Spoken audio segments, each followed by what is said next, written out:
time for another reading update. I'm here today to share the books I'm currently reading and what I've read since my last update.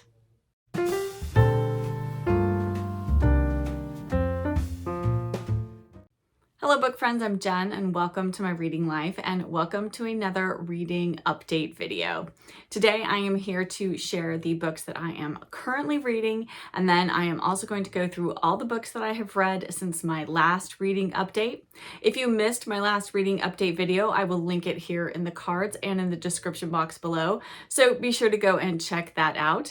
I do have to say I've read some pretty good books lately, so without further ado, grab yourself a cuppa and let us get into all of the books in today's video.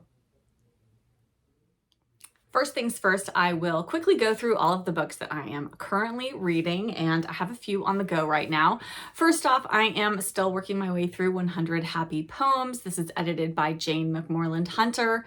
Very much enjoying these, and I've just been reading one or two every morning while I have a cup of tea, and it's just a delightful way to start my day. So if you want some very, very light and uplifting poems, this is a lovely little volume. Then next up is the book that was at the top of my want to read list for the summer. It's a chunkster, and that is And Ladies of the Club by Helen Hooven Santmyer. And I am not very far in, as you can see. This is a whopper of a book. I'm actually reading the ebook on my Kindle because my library got a copy after I requested it, which was so lovely. And it's just because this is such a big, chunky book, and it's just easier for me to hold my Kindle and read it. But I'm enjoying it. I'm just really kind of getting to know the character so far, but I'm very much intrigued to see where the story is going to take us. Next up is The Hopkins Manuscript by R.C. Sheriff. I'm buddy reading this with my lovely friend Miriam from Miriam Elizabeth Reads.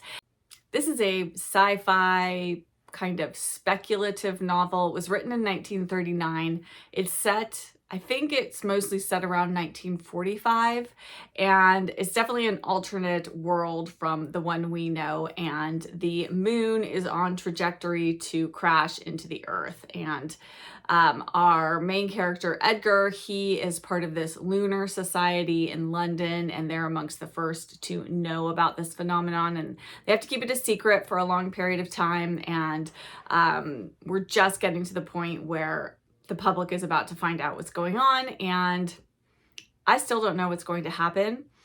There's clearly going to be a major catastrophe, but it doesn't sound like the earth is going to be destroyed in its entirety. You learn that in the very beginning of the book, but I don't know. So I'm just going to have to keep reading and see. It's very tense. It's got kind of a little bit of this, like, you know, sort of feeling of anxiety and stress that you would have if you were in a situation where the earth was potentially coming to an end. And yes, so R.C. Sheriff is really evoking that feeling very well. So I'm enjoying it so far.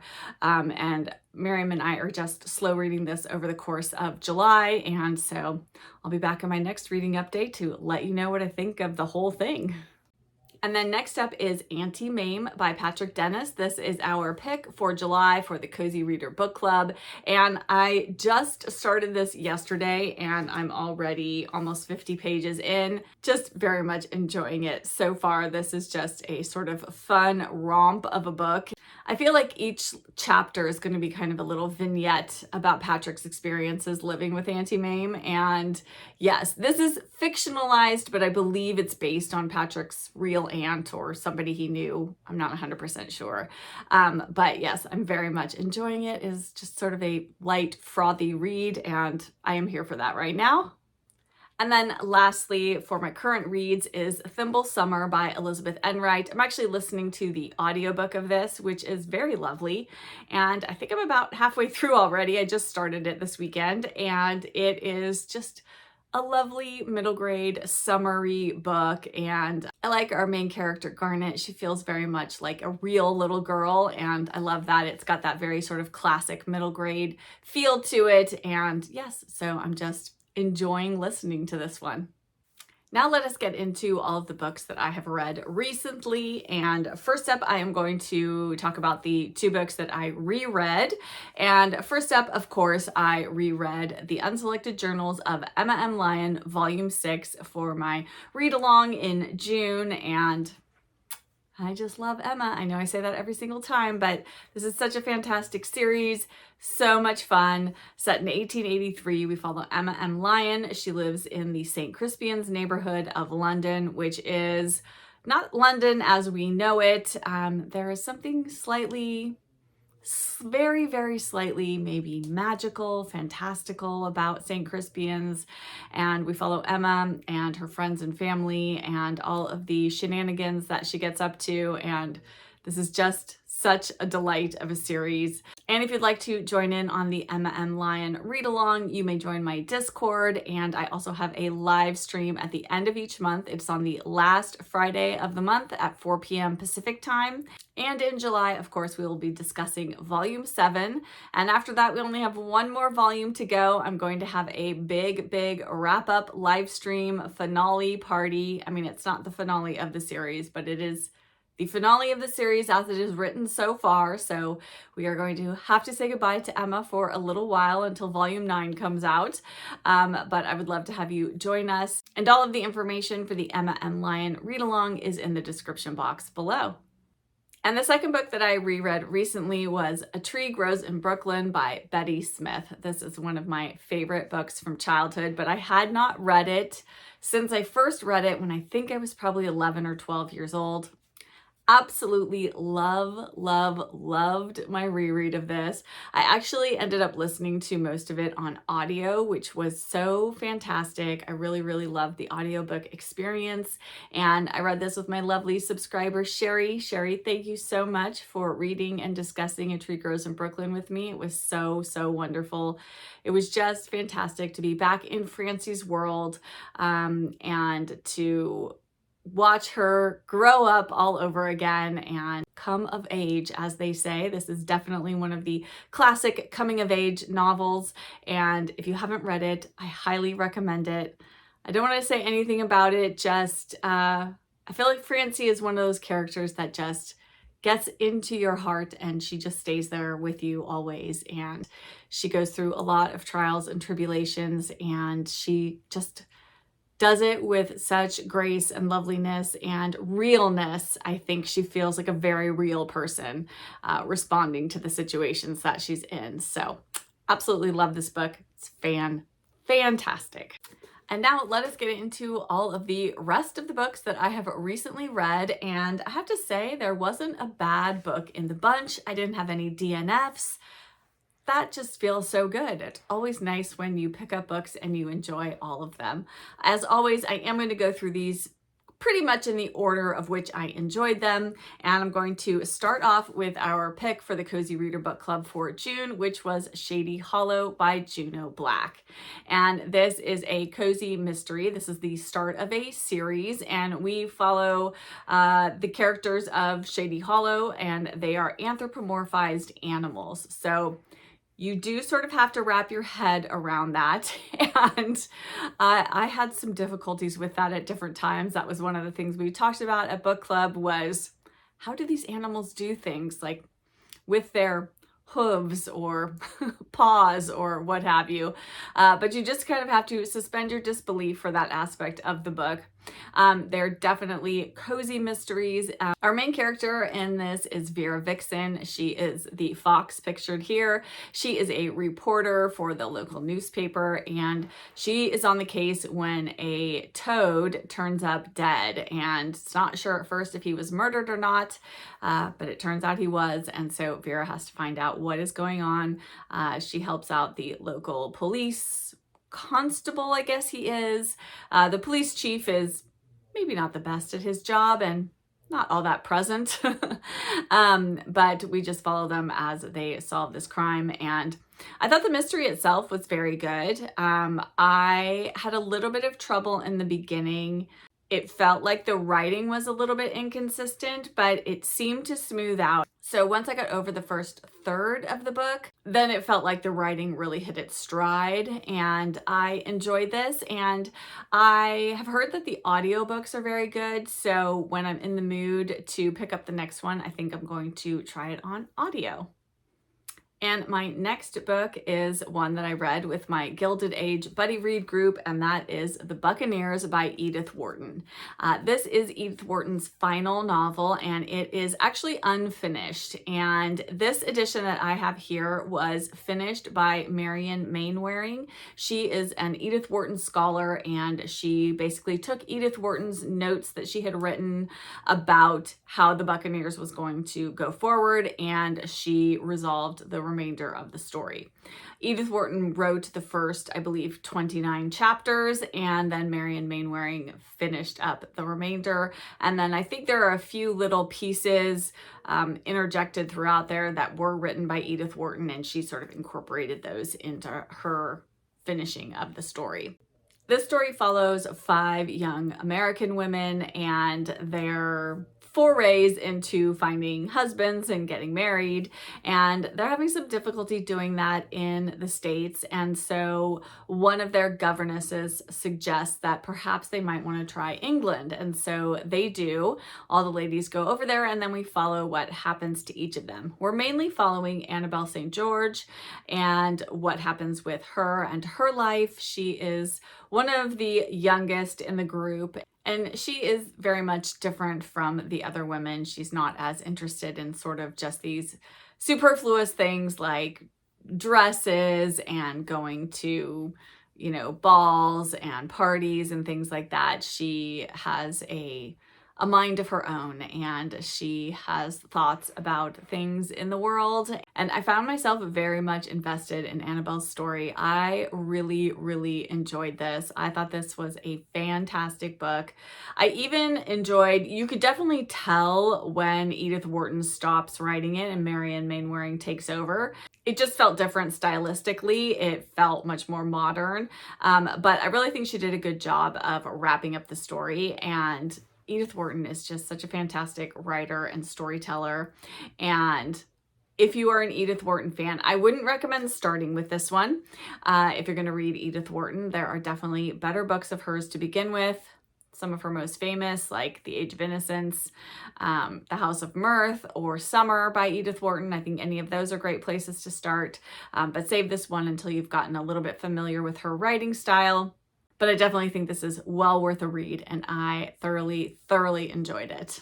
Next up, I am continuing my read-through of the Mrs. Pifax series, and I am on Mrs. Pifax and the Golden Triangle. And in this one, oh gosh, I feel like I don't really want to say much about this one. But in this one, she finds herself in Thailand. She's supposed to be there on a vacation, but she gets asked by the CIA to do one little tiny thing for them. And of course, that tiny thing turns into a very, very big thing, and we follow along with what happens from there. But I just love this series, love Mrs. Pifax. I feel like we've been in the Far East for the past few books with Mrs. Pifax, so I'm curious where she'll be going in the next book, but I will be continuing on and reading the next book very, very soon. This next book is one I wasn't planning to pick up, but I was on Instagram last week and I noticed the official Agatha Christie had posted what their July book was for the Read Christie 2025 challenge for this year. And I thought, I want to read that.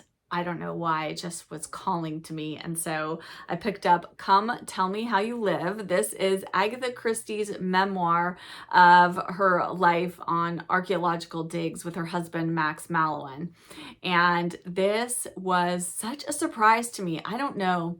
I feel like I thought this might be a little bit on the dry side, even though I am very much interested in archaeology, and I love Agatha Christie's books set in the Middle East, and I don't know why I wasn't sure about this one, but I was immediately drawn into it. Her writing is so engaging, and she is just such a good storyteller. And I loved this book. I thought it was fantastic. It was so fun to learn what it was like for her to live on these archaeological sites for months at a time. And you kind of follow them over the course of a few years at different digs that they're doing, and just kind of all of the crazy things that happen when you're out in the middle of the desert and, you know, stuff happens. And just all the interesting characters that they met, and the people that joined them on the digs. And I can't recommend this enough. If you're an Agatha Christie fan, definitely pick this up. It is well worth a read. And yeah, I loved it. That's all I have to say. Next is a book I'm not really going to talk about because I did an entire reading vlog on it, and that is Voices in Summer by Rosamund Pilcher. Absolutely loved it. If you want to see all my thoughts on Voices in Summer, you can check out that reading vlog. I will link it here in the cards and in the description box below. But this is my new favorite of Rosamund Pilcher's short novels. I really love this one. I thought it was fantastic. Next up is a middle grade book that you all said I was going to love, and I absolutely did, and that was Sarah, Plain and Tall by Patricia McLaughlin. And I feel like I got so much more out of this because I read it just after having read the Little House on the Prairie series, and this gives you just kind of another glimpse of prairie life. And I absolutely love this. I loved the character of Sarah. She was just so wonderful. And oh, this is just a joy of a little book. And I am absolutely going to read the rest of the books in the series because so many people have told me that I need to just read the whole series, and I definitely want to. This was 5 stars. Absolutely loved it. Definitely one of my favorite middle grade books that I've read so far this year. And my final book for this reading update is one that I put on my 5-star predictions, and it absolutely was a 5-star read for me, and that was Mrs. Lorimer's Quiet Summer by Molly Clavering. Now, I've talked about this, and this book is what is considered to be Molly Clavering's most autobiographical novel, and it follows 2 women who are both writers. And those characters are thought to be loosely based on Molly Clavering and her good friend D.E. Stevenson. D.E. Stevenson is the Mrs. Lorimer of the title, and though I don't think she is exactly like the Mrs. Lorimer in the book, it was just fun kind of knowing that she was based on her at least a little bit, or in part. And we follow Mrs. Lorimer as her grown children are coming to stay during the summer and bringing their children, and their house isn't really big enough for that, and so there's lots and lots of chaos. It is definitely not a quiet summer.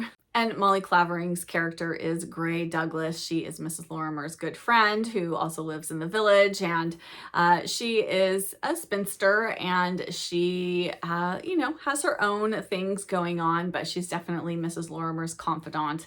And we just follow along with all of the things that happen to the family, and this was so much fun. There were definitely a character or 2 that drove me crazy in this book, and I didn't always agree with Mrs. Lorimer's choices for how she handled things, but I just love Molly Clavering's writing, and she just draws you right into the story and into the characters' lives, and you feel like you know them, and you want to live near them and be part of their world. And I just love that about both her and D.E. Stevenson's writing, how they just draw you into their books and to their worlds, and it's just a delight. And I buddy read this with my lovely friend Jacqueline, and we had a lovely discussion of it. We both loved this book, and yes, still want to continue on and read all of Molly Clavering's books. There aren't that many that I think have been republished, but I'm going to read them all. So check this one off the list, and check this off as a 5-star prediction that definitely came true. And that wraps up my current reading update. I would love to chat with you in the comments. What books have you read recently that you've loved, or are you currently reading something that you're really enjoying? And have you read any of the books I talked about today, or do you want to put any of them on your TBR? I definitely recommend them all. I feel like I've had a really good past few weeks of reading, which has been so lovely. And if you're here and don't have anything that you would like to add in the comments, but you'd like to let me know that you were here because comments really do help my channel, why don't you put an animal emoji in the comments, since I read Shady Hol with all those anthropomorphized animals. So put your favorite animal emoji in the comments. I would love to see those. I really do like seeing that you were here. And like I said, those comments really do help my channel. And if you enjoyed this video, if you could hit that like button and subscribe if you aren't already subscribed, I would love to have you join my bookish community. And thank you so, so much for being here, for taking time out of your day to spend it with me in my cozy corner of booktube. And as always, I'll be back with another video very soon. Bye!